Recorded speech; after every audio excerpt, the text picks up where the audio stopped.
غوث اعظم غنیۃ الطالبین میں کہتے ہیں کہ تمام صحابہ میں سب سے افضل حضرت ابو بکر صدیق ہے۔ اب جب یہ کہا جاتا ہے بھئی غوث پاک کہہ رہے ہیں کہ تمام صحابہ میں سب سے افضل ابو بکر صدیق ہے، تو یہ مولا کہتے ہیں نہیں، علی کا پہلا نمبر۔ ہم کہتے ہیں تم غوث پاک سے بڑے سید ہو، تم سید ہو، اگر آج کے تم سید کہلا رہے ہو، دعوے کر رہے ہو سید ہونے کے، تو تمہارے سید ہونے پہ تو پورا کوئی مطلب کنفیوژن کا بھی معاملہ ہے، بہت لوگوں کے نزدیک آپ مشکوک ہے۔ ہم نہیں کہتے کہ تم سید ہو یا نہیں ہو، اللہ جانے تم جانو، لیکن غوث پاک کے سید ہونے پر کسی کا اختلاف ہے؟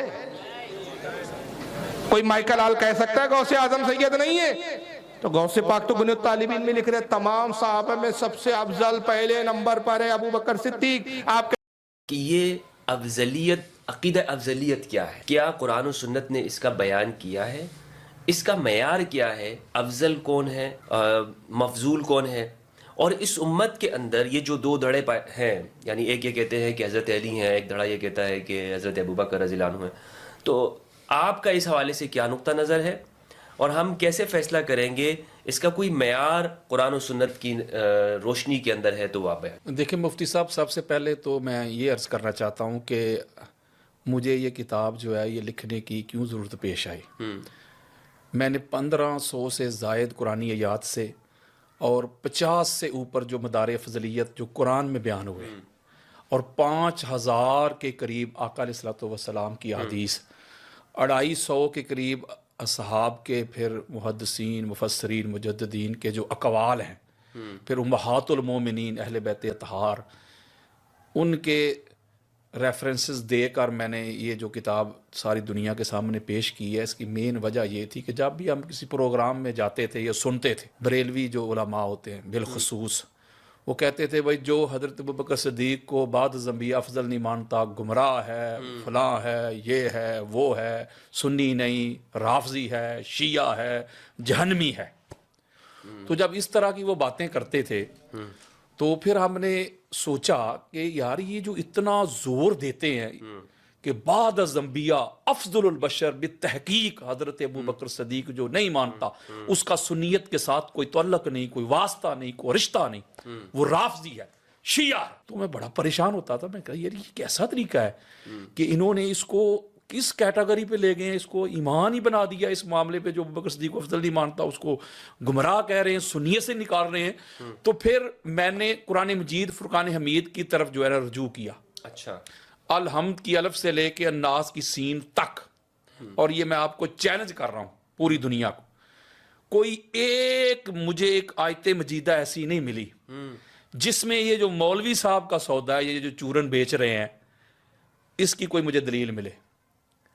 کیونکہ قرآن مجید فرقان حمید جو مدار فضلیت بیان کرتا ہے، قرآن جو اس کا معیار بیان کرتا ہے، قرآن جو اس کی ٹرمز اینڈ کنڈیشنز بیان کرتا ہے، اس کی شرائط، اس کے لوازمات، اس کے واجبات بیان کرتا ہے، وہ پوری دنیا میں، یہ میں چیلنج کر رہا ہوں، پاک محمد کے بعد صلی اللہ علیہ وآلہ وسلم جو ہستی اس پہ پورا اترتی ہے، اس ہستی کا نام علی ابن ابی طالب ہے۔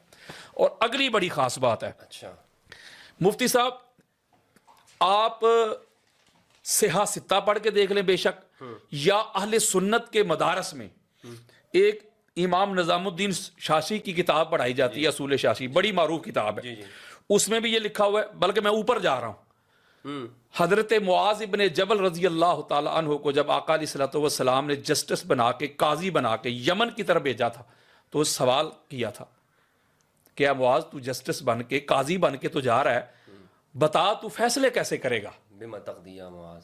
تو حضرت معاذ ابن جبل نے جو پہلا جملہ کہا، یا رسول اللہ میں اللہ کے قرآن سے رجوع کروں گا، اللہ کی کتاب سے رجوع کروں گا، وہاں دیکھوں گا قرآن اس میں ہماری کیا رہنمائی کرتا ہے، تو پہلا جو میرا مصدر ہے وہ قرآن ہوگا، کیونکہ قرآن اتھارٹی ہے، قرآن حجت ہے، قرآن دلیل ہے، قرآن ایویڈنس ہے۔ آقا علیہ الصلوۃ والسلام نے فرمایا کہ اے معاذ اگر تجھے قرآن میں وہ مسئلہ نہ ملے، اس کا حل، سلوشن نہ ملے، تو پھر کیا کرے گا؟ فَبِسُنَّتِ رسول اللہ صلی اللہ علیہ وآلہ وسلم۔ حضرت معاذ ابن جبل کہتے ہیں آقا دوسرے نمبر پہ، اگر قرآن کمپریہنسو جو کتاب ہے، اگر کھل کے جو میں چاہتا ہوں اس کے مطابق اگر میری رہنمائی نہ کرے، عبارت الناس سے، یہ کلیئرٹی نہ دے، تو یا رسول اللہ پھر میں قرآن والے آپ کی سنت کی طرف جاؤں گا، آقا علیہ الصلوۃ والسلام فرماتے ہیں کہ اے معاذ اگر تجھے میری سنت میں بھی وہ مسئلے کا حل نہ ملے، نہ قرآن سے ملے نہ میری سنت سے، تو پھر حضرت معاذ نے کیا کہا؟ اجتہد رائی، یا رسول اللہ پھر میں اپنی رائے سے اجتہاد کروں گا۔ یعنی جب یہ کہا مفتی صاحب تو آقا علیہ الصلوۃ والسلام نے حضرت معاذ کے سینے پہ ہاتھ مرتے ہوئے ارشاد فرمایا کہ حمد ہے اس اللہ کی جس نے اپنے رسول کے ایمبیسڈر کو یہ ہدایت دے دی۔ یعنی یہ جو حفظ مراتب بیان کیے ہیں حضرت معاذ ابن جبل نے اور تاجدار کائنات نے مفتی صاحب تصدیق کر دی ہے کہ پہلا سورس جو ہے وہ قرآن، اس کے بعد پھر آقا کا فرمان، اور تیسرے نمبر پہ اگر یہ اجماع کو لاتے ہیں یا اجتہاد کو لاتے ہیں تو اس کا تو نمبر مفتی صاحب تیسرا ہے۔ آقا علیہ السلام نے اس کی تصدیق کر دی، تو اس کا مطلب ہے پہلے یہ جو مسئلہ افضلیت ہے پہلے ہمیں قرآن کی طرف آنا پڑے گا کہ قرآن افضلیت کے کیا مدار بیان کرتا ہے، اس کے کیا معیار ہیں قرآن کے ہاں، اس کے لوازمات یا واجبات کیا ہے، پھر اس کے بعد آقا علیہ السلام کا فرمان، پھر اس کے بعد پھر اجماع ہے، پھر قیاس ہے، پھر آگے معاملہ چلتا ہے۔ لیکن جو بات قرآن سے ہی حل ہو جائے، حدیث کی طرف جانے کی بھی ضرورت نہیں ہے، قرآن جب کھول کے بیان کر دے تو پھر تو ادھر بھی نہیں جانا، چونکہ یہ آقا علیہ الصلوۃ والسلام کی میں نے آپ کو تقریری سنت بھی بیان کر دی ہے۔ آقا علیہ السلام نے حضرت معاذ ابن جبل کی تائید کر دی ہے،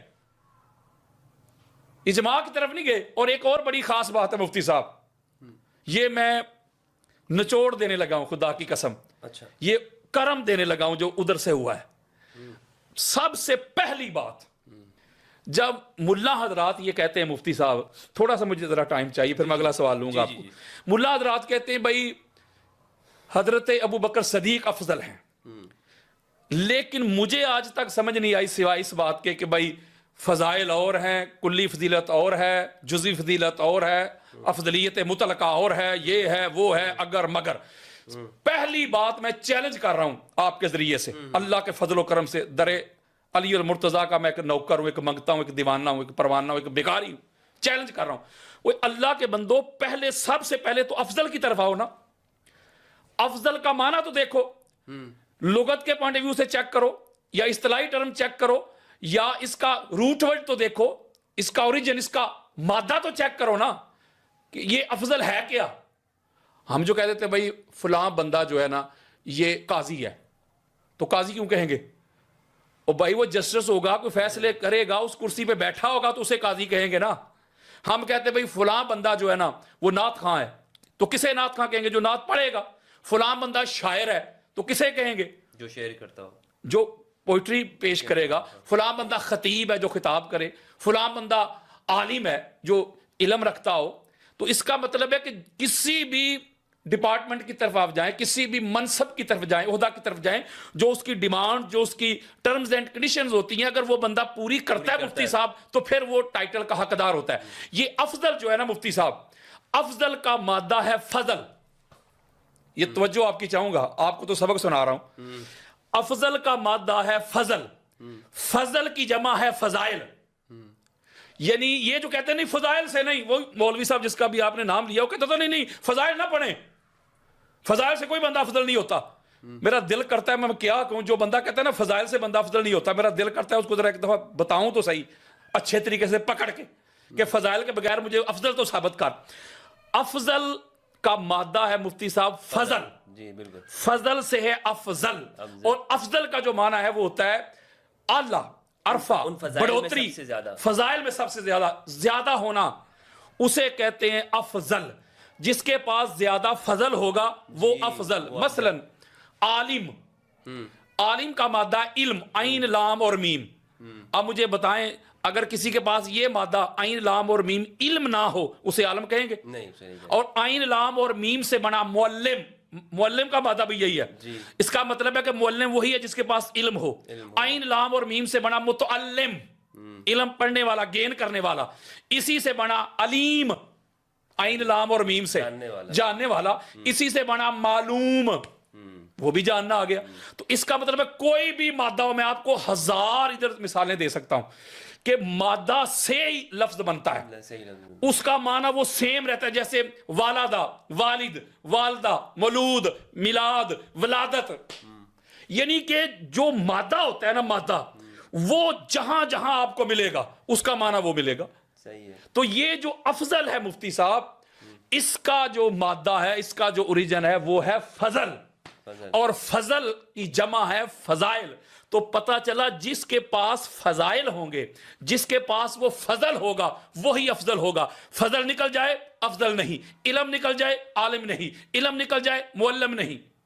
اسی طرح زہد نکل جائے زاہد نہیں، عبادت نکل جائے عابد نہیں، آسامہ نکل جائے عاصم نہیں، جہاد نکل جائے مجاہد نہیں، حفظ نکل جائے حافظ نہیں.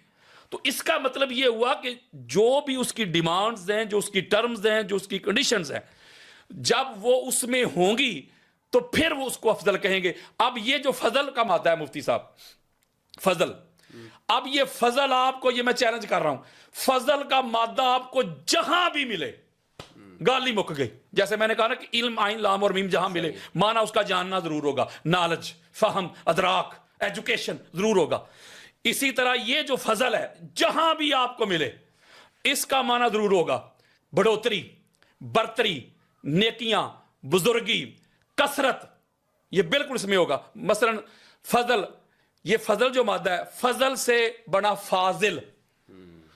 اس کا مطلب فاضل میرا خیال ہے جاہل کو کہتے ہوں گے. نہیں، جس کی فضیلت ہوتی ہے اسی کو کہتے ہیں نا. تو فضل سے بنا نا. یہ فضل کا مادہ جو ہے اس سے بنا تفضیل. تفضیل. صحیح صحیح صحیح. تو میرا خیال تفضیل اسی کو کہتے ہیں نا جس کے پاس وہ فضل ہو، وہ اس کی فضیلت بیان ہو رہی ہے. یہ فضل کا مادہ، اس مفتی بڑی خاص بات آ گئی. کثرت کی میں بات کر رہا ہوں، سمجھا رہا ہوں فضائل کی کثرت. اب فضل کے مادے سے بنا فضول. میں آپ کو کہتا ہوں مفتی صاحب، آپ کے پاس کوئی مائک ہے، مجھے مائک چاہیے، میں ریکارڈنگ کرتا ہوں. آپ کہتے ہیں کہ قادری صاحب یہ مائک لے جائیں، میرے پاس فضول پڑا ہوا ہے. اضافہ ہے. کیوں؟ کہ ضرورت سے زیادہ. ضرورت سے زیادہ. فضول کسے کہتے ہیں؟ یہ میرے پاس ضرورت سے زیادہ ہے. یہ موبائل آپ مفتی صاحب لے لیں، یہ میرے پاس فضول پڑا ہے. فضول کیا؟ ضرورت سے زیادہ. تو فضول کا مادہ فضل ہے. اس کا مطلب ہے یہاں سے بھی کثرت ثابت ہو رہی ہے. ہو رہی ہے نا کثرت ثابت، کہ کسی چیز کا زیادہ ہونا، زیادتی، کثرت. تو اسی طرح یہ فضائل سے اس لیے بھاگتے ہیں، کہتے ہیں فضائل سے بندہ افضل نہیں ہوتا. ان کو پتہ ہے نا کہ پوری کائنات میں پاک محمد کے بعد